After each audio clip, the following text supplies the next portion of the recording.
All right, my lucky day, our audience's lucky day. We're going to learn about helping students. Listen to this here.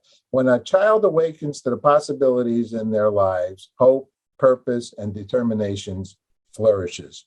Implementing strength-based counseling programs for children and families, building strong relationships with community leaders, partnering with school administrators to improve outcomes, and a range of professional development services making counseling in schools a virtual resource for the whole school community and keeping kids on the straight path and out of trouble because they're going to be playing a little music and they're going to be with their friends and you're doing a beautiful thing. I'm here with Kevin, Dahill, Fuchel. Am I saying your name right?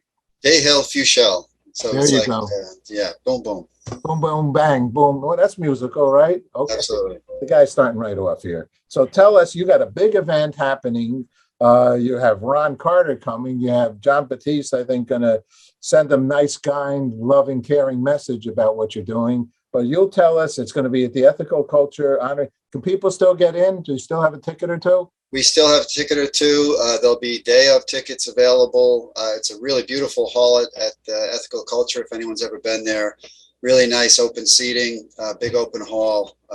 Definitely can have people come in and enjoy it with us. All right. And the Ethical Culture is right here on the Upper West Side. Is that the location? That's right. 64th and Central Park West. It is a great hall. I've seen some wonderful, wonderful shows. Great acoustics, good, solid community runs it. And you found a good spot to do it. So tell us what's going to happen. Then it's this Thursday, right? It's coming up on Thursday. It's a day from, about a little bit more than 24 hours from now. The event actually starts at 2 p.m. with an art show for students who are working with programs that are in a New York City public school district known as District 79, which is an alternative school district. In other words, students who are not in traditional school settings for various reasons. They're high school students. And, art is a main way for them to express themselves and to grow and to show everybody how they're doing and what they're feeling. And we also integrate into that. We do a lot of work with students in temporary housing. In other words, families who are displaced from homes and living in shelters. And we do a lot of work with those kids. And we have one project that we've worked on there with some of those students, and their artwork will be there as well. So that's going to go from 2 to 5, open to the public and the families of those students. Will come in and get to appreciate that. And then we're going to segue starting at 6:30 to the event, which is going to turn into this concert featuring Ron Carter, as you mentioned, and his Foresight Quartet. And that's going to be spectacular. Ron has been really involved in educating and working with kids for a long time. And one of his students that he educated at Juilliard was Jon Batiste, which is how Jon Batiste comes into the equation to be very interested in. And we're going to honor Ron for his decades and decades of music and just soul-filling, like connecting people to people through music all over the world. I mean, the guy's an international sensation, over 2,000 albums, the most recorded jazz artist ever. So people have heard him. And it's that connective tissue, Paul, that really makes music what we want it to be in our programs, like connecting people. You can be in this neighborhood, this country, that country, but the music is that thing that's a leveler, that's a connector. And we think that that's what brings about feelings of hope in the world. That's why we're calling this Measures of Hope. And we're giving Ron an award to say, like, you offer a measure of hope in this really crazy, fraught time that we live in through what you do, and he continues to do, right? He's still recording. He just won a Grammy as part of another artist's jazz album just a few months ago. So the man is out there still doing it, and we want to celebrate him and lift up our organization. Batiste's not doing so bad with those Grammys himself. What do you think? He kind of did okay. Is anybody else getting them? He's taken off. Wait, I'm just trying to work with his wardrobe guy when I can ever get around to that. But right now I'll stick for the plain colors. We have a movie coming out. I did the 20th anniversary of Woodstock with Richie Havens. I think there was a little music going on there. And our movie is called Woodstock Forever. So I tried to do Woodstock in Central Park Great Lawn and PBS, where I worked for many years. I ended up doing it in Times Square. And it's called Woodstock Forever, Peace, Love, and the last word is hope. So hope is a big word. In fact, I even capitalize that word, the only word I capitalize. When children have hope, then they have inspiration. Well, what have you found? And tell us about the organization. I mean, you're a serious group. Yeah, no, counseling in schools is, we've been working with New York City public schools and the children in those schools since 1986. And we've been integrating our service model, which is really to be partnering with schools and communities, kids and families. We have mental health professionals, and the way that we work, is highly skilled, but highly integrated. And that's really the integration of the service is critical, so that it's not we're really working against stigma and really working towards the idea that emotional well-being and social skill development is as, evident and important in a school as the academic progress that everybody expects to see. And if we can make the expectations for emotional growth and development and social skill development on the same scale, we think we're going to have much better schools. So that's what we work towards, all the time in the programs that we work with. And hope is one of those things that comes about, Paul, because it's sort of an interesting thing. It shows up, first it shows up in our work in the negative. Because what do you find when you see someone in crisis? You find hopelessness, right? And there's an incredible problem of young people thinking about, hurting themselves or ending their lives that has gone on, for a while, but the pandemic certainly exacerbated it. And what's the first thing that happens when you start to try to intervene and help that person out? You learn that they're feeling hopeless. There's no way out. So we turn that around and say, well, wait a minute. That means that the hope is the critical ingredient.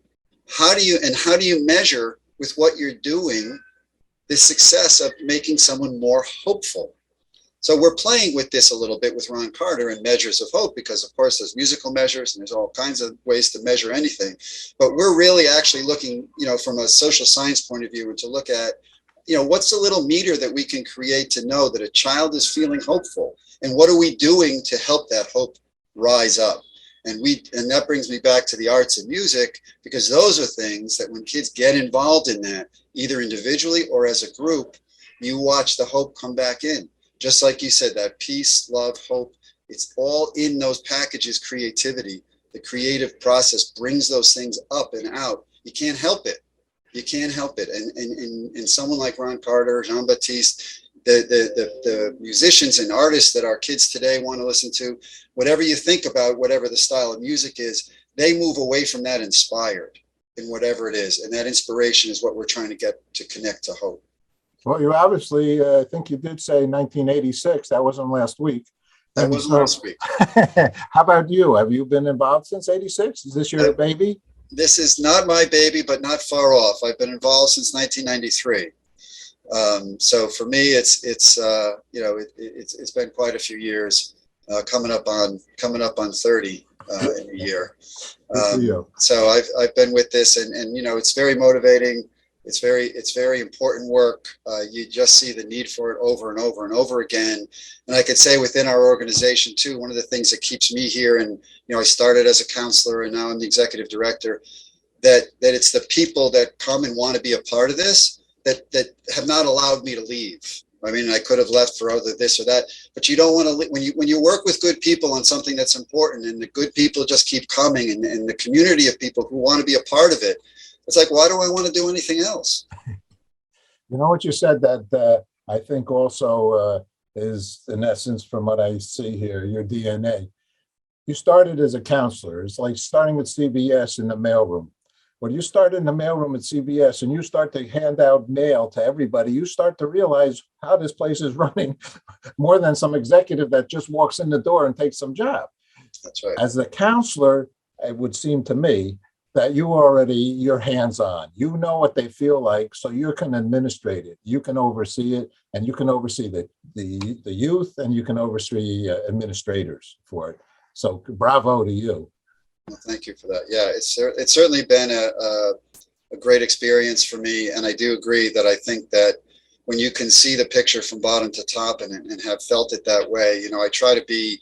There's sort of a term of servant leadership in a way, but you know that you're here to lead and to push the envelope forward, but you're also there to bring people with you.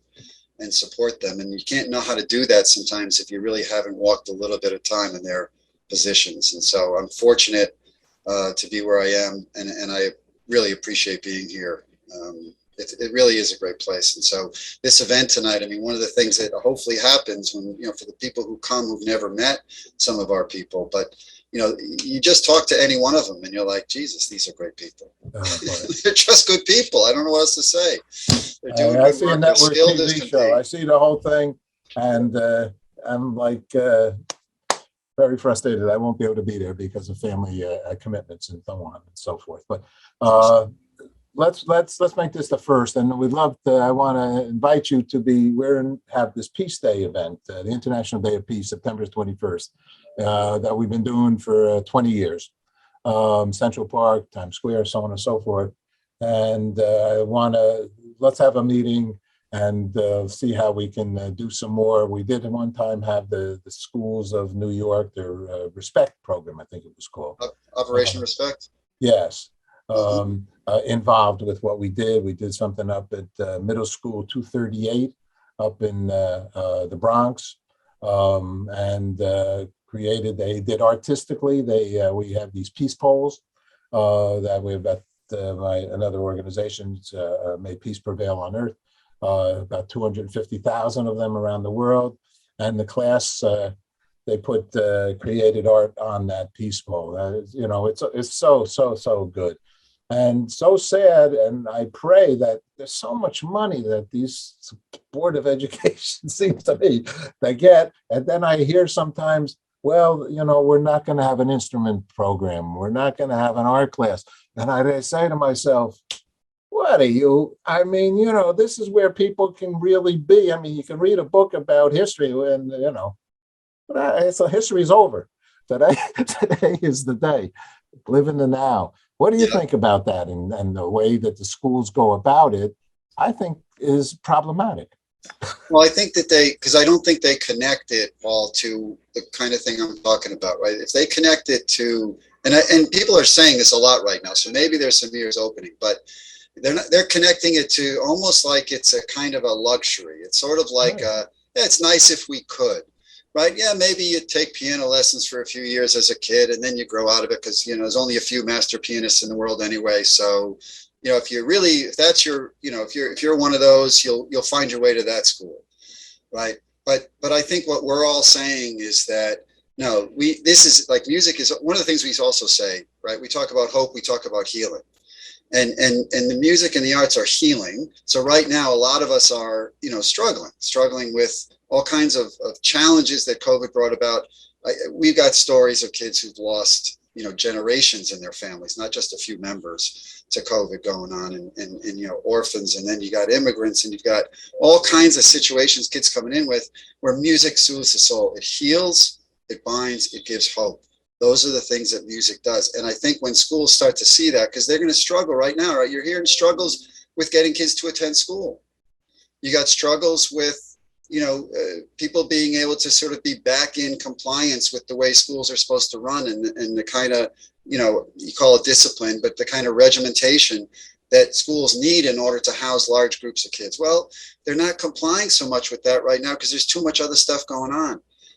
You're going to start to see, you put in the music program, you put in the arts program, you put in the drama program, that cooperation comes right back behind it, because you're feeding the thing that kids need first, which is they need to feel better and they need to be able to express themselves.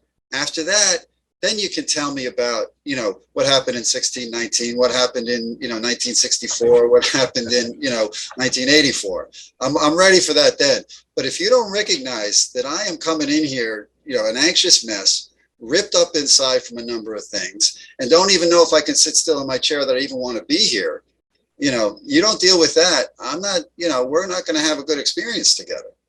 And again, you want to put in social workers. I'm a social worker, I'm a clinical social worker, but you don't want to sit down and have a conversation with me first. No, you want to sit down and listen to some music with me first, or give me something. Let's do something together. Then we can talk. It also seems to me that the time frame between, say, 3:00 or whenever school is out. I'm a grandpa, so whenever school is out till hopefully a family dinner. where they can have a communication between the family, however the family is, fragmented, grandparents, whatever it is, single parents, whatever. Pray that a child has that opportunity. But that time after school, the community centers, are there community centers out there? I mean, Yeah, no, there are programs out there. I mean, are there? the Department of Youth and Community Development sets up, certain from middle school, from elementary school and middle school. There was a commitment in the de Blasio administration that every middle school would have an after-school program, and they actually accomplished that. Okay. And then when you get to the elementary grades, it's not quite as strong. The high schools, it gets a little bit more challenging. It gets a little worse. So I think there's work to do there, but there's stuff that is going on in those after school hours. But again, that becomes, to your point about where are kids going to go after that time? Are they going home to a place? Like, what's the scenario? And we have the scenario in New York City where we have, from middle school on, we have this school choice. So there really aren't neighborhood schools. So you've got, some families who don't want, the child who, well, it's that great middle school that's down over here, but we live up over there. After school, I just want you to come home, because, whatever. So there's different challenges to the equation here, but I wouldn't knock after school programs out off the box. But I would say that you do a better job when you at least integrate the basics of that in the regular day. Because that, if the kid's not coming to school during the day, they're not going after school. So you got to get them in and connected. And then you get the enrichment programs after school, and then they really start to you get that, the biz talk is wraparound services. So you have a child who's there from 8 in the morning till 6 at night. They go home from 6, till 7 the next morning, and they're back in. And you kind of have half of the 24-hour period in school and half of the 24-hour period with the family. And you got a kind of a balance going on there. Gotcha. All right. So give us so it's counselinginschools.org. That's your website as well? That's our website. Yep. And so the spring benefit concert is one more time. And where do people go to get tickets? Right. So you can go right to the counselinginschools.org. You'll get a little pop-up there that brings you over to our Measures of Hope ticket site. And all the options are open there. Like I said, there'll even be day of availability. There's still availability now in the regular ticket operation. And it's May 19th, which is Thursday, starting at 6:30, going till 10:30, 6:30. The concert itself will start at 8. And if you do buy a ticket, there is a live stream option. If for some reason on that day of something comes up, you can't make it, you'll also get access. If you buy a ticket, you'll get access to the live stream. So, people can kind of connect a couple of ways. I can get you a live stream link, Paul. So I'm not able to be there. We'll get that live stream. Beautiful, and I'd love to talk to Ron. I believe I met him some years ago at the National Arts Club. And as I say, I'm a jazz guy. I'm a musician. So this is all beautiful stuff. What do you play? I'm a saxophone and piano guy. Oh, I love it. Since I'm 7. So music for me was my thing. We had the rock and roll band up there in Tarrytown in Westchester County, and then in college, and I still play. I play concerts since all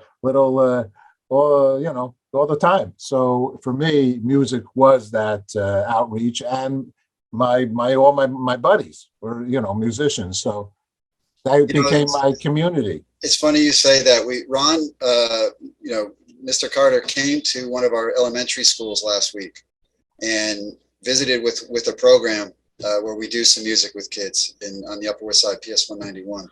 And one of the things in the talk back with the students, and they played some music for him, and it was actually the day after his birthday. They sang happy birthday to him. It was a beautiful thing. It was like 2 weeks ago.